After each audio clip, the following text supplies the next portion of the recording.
आप सभी बच्चों का स्वागत है हमारे इस YouTube चैनल पर। आज की क्लास में हम बात करेंगे कि जो कोर्स करिकुलम है BSc second semester bio group का, जिसमें discipline specific course zoology zoology के सिलेबस के बारे में आज हम बात करेंगे। ठीक है, तो चलिए देखते हैं। ये 4 ईयर अंडर ग्रेजुएट प्रोग्राम 2024 से 28 वाला जो सिलेबस था हमारे पास वही है, department of zoology course curriculum. इसको 4 पार्ट में बांटा गया, part A, part B, part C और पार्ट डी। ठीक है, part A, part B, part C और पार्ट डी। पार्ट ए में पूरा इंट्रोडक्शन दिया गया है, पार्ट ए में पूरा इंट्रोडक्शन रहेगा। पार्ट बी में पूरा कंटेंट ऑफ द कोर्स, क्या पढ़ेंगे आप लोग, क्या आपको पढ़ाया जाएगा, ये रहेगा। पार्ट सी में लर्निंग रिसोर्सेस, कहाँ से आप पढ़ाई करोगे, उसके नोट्स कहाँ मिलेंगे आपको। पार्ट डी जो रहेगा, असेसमेंट एंड इवेल्युएशन, यानी कि आपके एग्जाम कैसे होंगे, आपके मार्किंग सिस्टम कैसे रहेगी, कैसे आपको नंबर प्राप्त होंगे। ठीक है, तो चलिए शुरू करते हैं। इंट्रोडक्शन। प्रोग्राम का नाम है बैचलर इन लाइफ साइंस। ठीक, ये सर्टिफिकेट, डिप्लोमा, डिग्री, ऑनर। यदि आप 1 साल की कोर्स पूरा करते हो तो सर्टिफिकेट मिलेगा। 2 साल मतलब अगर 1 साल मतलब 2 सेमेस्टर पूरा करते हो तो सर्टिफिकेट, 2 साल मतलब 4 सेमेस्टर पूरा करते हो तो डिप्लोमा, 3 साल मतलब 6 सेमेस्टर पूरा करते हो तो डिग्री, और 4 साल मतलब 8 सेमेस्टर पूरा करते हो तो आपको ऑनर्स की डिग्री मिलेगी। सेमेस्टर सेकेंड है, ये सेशन 2024-25 था, हालांकि हम अभी 25-26 में पढ़ रहे हैं इसको। ठीक, अगला कोर्स कोड हमारे पास है ZOSC zoology discipline specific course 02 theory, क्योंकि 01 आप पहले सेमेस्टर में पढ़ चुके थे। अगला कोर्स टाइटल है सेल बायोलॉजी एंड हिस्टोलॉजी, पूरे कोशिकाओं के बारे में जानना है आपको। कोर्स का टाइप है discipline specific course, pre request as per program, course learning outcome CLO। CLO देख लीजिए आप लोग कि जब इस पेपर को पूरा पढ़ोगे तो आपको क्या प्राप्त होगा, क्या फायदा होगा। After successfully completing this course the student will be able to, student किस काम के लायक हो जाएगा, acquire knowledge of cell membrane and function, कोशिकाओं की झिल्ली और उसके कार्य के बारे में वो जान जाएगा। अगला, understand the functioning of nucleus and extra nuclear organelles and understand the intricate cellular mechanism involve. जब पूरा कोर्स पढ़ लेगा तो वो न्यूक्लियस के साथ साथ उसके बाहर में जितना और भी सेलुलर ऑर्गेनेल्स पाए जाते हैं उन सब के बारे में जानकारी हासिल करेगा। गैन नॉलेज ऑफ की प्रोसेस लाइक सेल डिवीजन, कोशिका विभाजन कैसे होता है उसके बारे में जानकारी प्राप्त होगा। Learn about various tissue of body their structural significance, हमारे शरीर में किस प्रकार के टिश्यूज पाए जाते हैं, किस प्रकार की ऊतक पाई जाती है, उसके बारे में जानकारी प्राप्त होगा। ठीक, इसका क्रेडिट वैल्यू देखते हैं। ये पूरा जो हमारा DSC है वो 3 क्रेडिट का है, इसको याद रखना, 3 क्रेडिट का है। और आपको बता दूं कि 1 क्रेडिट का मतलब होता है 1 क्रेडिट इज इक्वल टू 15 घंटे की क्लास। या क्योंकि 1 घंटे की क्लास 1 पीरियड माना जाता है, तो 15 घंटे की क्लास बोलो या 15 पीरियड मानो। ठीक है, तो 15 पीरियड मतलब 1 क्रेडिट होगा। लर्निंग एंड ऑब्जर्वेशन, जब 15 घंटे की क्लास होगी वहां पर सीखा जाएगा, समझा जाएगा और चीजों को ऑब्जर्व किया जाएगा। ठीक, अब आप खुद बताइए, 1 क्रेडिट मतलब 15 क्लास या 15 घंटे की क्लास हुआ, 15 पीरियड हुआ, तो आपको टोटल 3 क्रेडिट करना है, तो 15 या 45 क्लास में इस DSC के कोर्स को खत्म करना है हमको। ठीक है, चलिए अगला है total marks. Maximum marks 100 number है, आपको कुल मिला के 40 नंबर पाएंगे तो पास हो जाएंगे। ठीक है, आपका जो DSC है 100 नंबर का है, 40 नंबर आपको प्राप्त होता है तो पास हो जाएंगे। पार्ट बी देखते हैं, ध्यान से देखिएगा।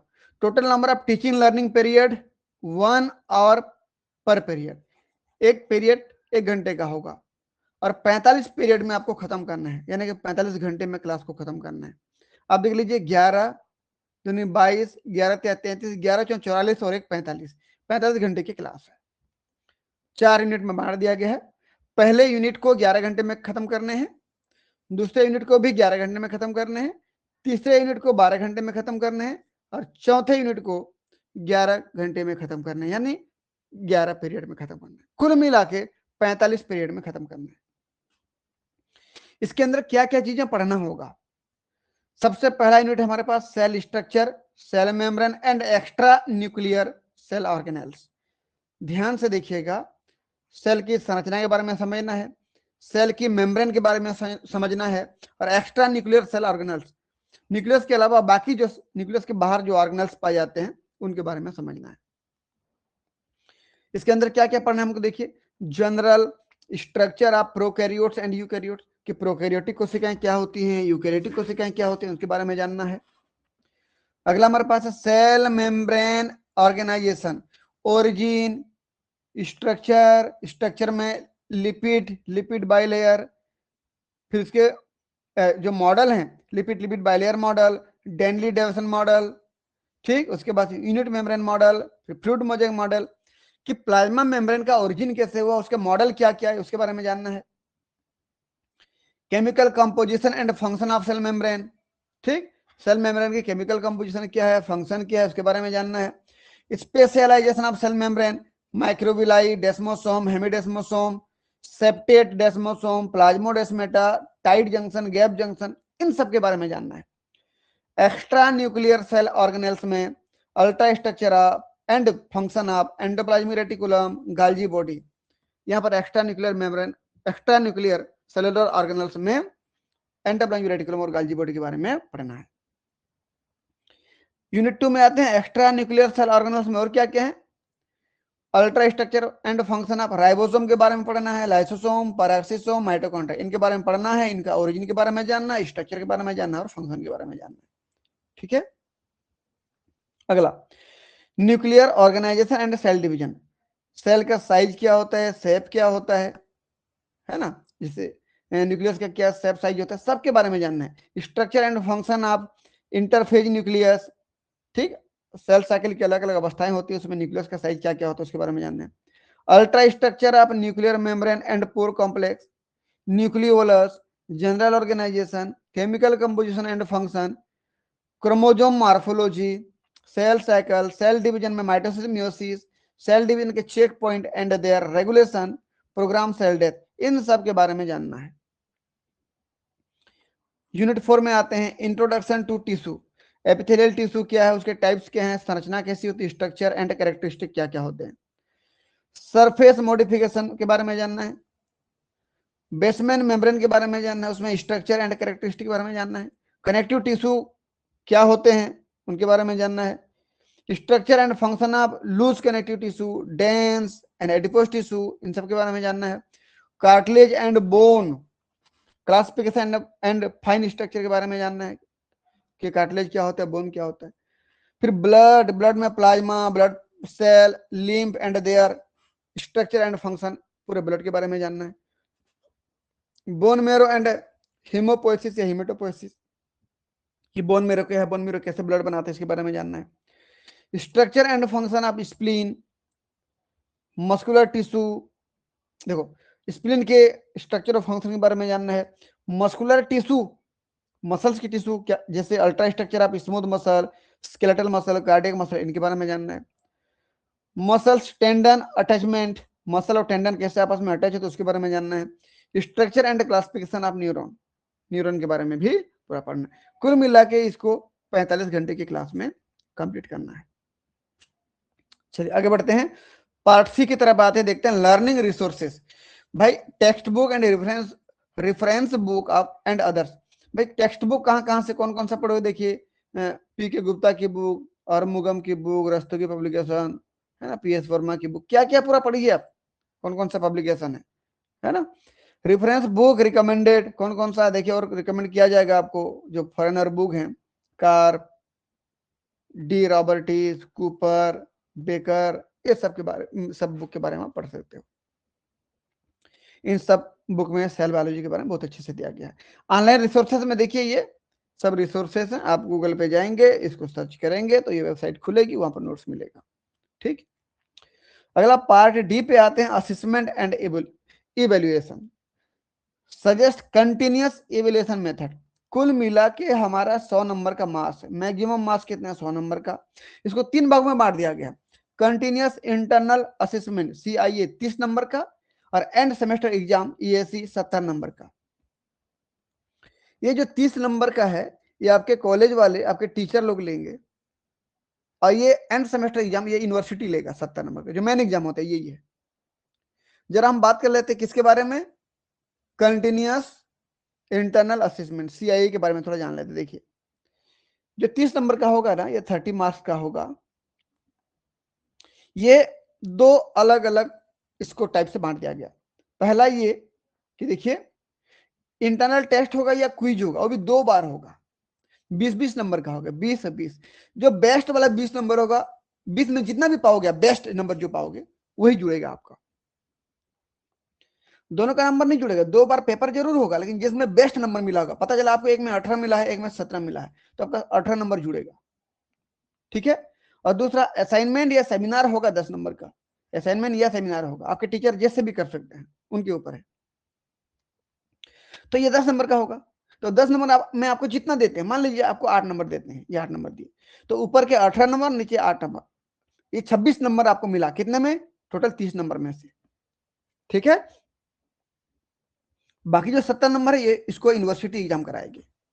ठीक, तो एंड सेमेस्टर एग्जाम 2 सेक्शन में होता है। आपका मेन जो परीक्षा होता है, मेन क्वेश्चन पेपर 2 सेक्शन में होता है, section A and B. Section A में क्वेश्चन नंबर 1 जो होता है, वहां पर ऑब्जेक्टिव होते हैं, ऑप्शन सेलेक्ट करना होता है। 10 प्रश्न आएंगे एक एक नंबर के, 10 प्रश्न एक एक नंबर के, कुल मिला के सेक्शन ए में पहला क्वेश्चन 10 नंबर का हुआ। आप ऐसे कर लीजिए, सेक्शन ए में पहला क्वेश्चन 10 नंबर का हुआ। क्वेश्चन नंबर 2 की बात करूं, शॉर्ट आंसर टाइप, छोटे छोटे आंसर लिखने हैं आपको। 5 क्वेश्चन आएंगे 4-4 नंबर के, 5 20 नंबर हो गया। ठीक, ये 20 नंबर हो गया। ये अब आते हैं सेक्शन बी पे। सेक्शन बी, सेक्शन बी में descriptive answer type question, 1 out of 2 from each unit.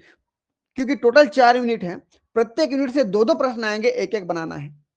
क्योंकि 4 यूनिट है, तो सब में से 2-2 क्वेश्चन आएंगे, एक एक बनाना है, मतलब टोटल 4 क्वेश्चन बनाना है, वो भी 10-10 नंबर के, 10 40 नंबर। तो पार्ट बी में कितना नंबर का होगा, ये क्वेश्चन नंबर जो होगा, जो भी क्वेश्चन नंबर आएगा आगे 3 4 5 करके, तो वो कुल मिला के कितना नंबर का होगा, 40 नंबर का। तो सेक्शन ए में 30 नंबर, सेक्शन बी में 40 नंबर, कुल मिला के 70 नंबर ये यूनिवर्सिटी कंडक्ट कराएगी। ठीक है, और ये 70 और जो आपके इंटरनल हुए हैं 30 नंबर के, इंटरनल और सेमिनार मिला के जो 30 नंबर हुए हैं, वो इस 100 नंबर में कुल मिला के आपको 40 नंबर पाना है पास होने के लिए।